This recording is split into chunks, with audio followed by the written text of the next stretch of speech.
বর্তমানে স্টার জলসার জনপ্রিয় ধারাবাহিকের মধ্যে অন্যতম দুই শালিক। অবিকল একই রকম দেখতে দুই জনপ্রিয় নায়িকা এক কথায় জমিয়ে তুলেছে এই ধারাবাহিকের গল্প। এমনকি টিআরপি তালিকাতেও বাজিমাত করেছে। দুই শালিকে দুই নায়ককেও আমরা দেখছি, যাদের মধ্যে আছেন জনপ্রিয় টেলি অভিনেতা সায়ন বসু। নন্দিনী দত্তর সাথে তার রসায়ন বেশ জমজমাট।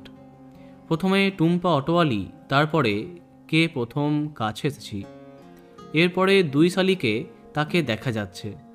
ইতিমধ্যে খুব দ্রুত বাড়ছে তার জনপ্রিয়তা। কিন্তু বাস্তবে কার সাথে প্রেম করছেন সায়ন, সেটা অনেকেই জানে না। ধারাবাহিকে ডেবিউ করবার আগে থেকেই সম্পর্কে আছেন তিনি। তার মনে মানুষের নাম রিনি মুখার্জি। তিনি একজন ব্যবসায়ী, সাথে ভালোবাসেন ট্রাভেল করতে এবং লেখালেখি। অনেক বছর ধরে তারা একসঙ্গে আছেন, একসাথে অনেক দেশ বিদেশে ভ্রমণ করেছেন। সম্প্রতি এই কাপেলকে ঘুরতে যেতে দেখা যায়। বাস্তবেই সম্পর্কে আছেন সায়ন বসু এবং রিনি মুখার্জি। টেলিপাড়াতে অনেকেই তাদের সম্পর্কে জানে। তো বন্ধুরা, কেমন লাগলো এই কাপেলকে কমেন্টে জানাতে পারো। আর এই রকমই আরও অনেক ভিডিও পেতে সাবস্ক্রাইব কারেন্ট বস। ধন্যবাদ।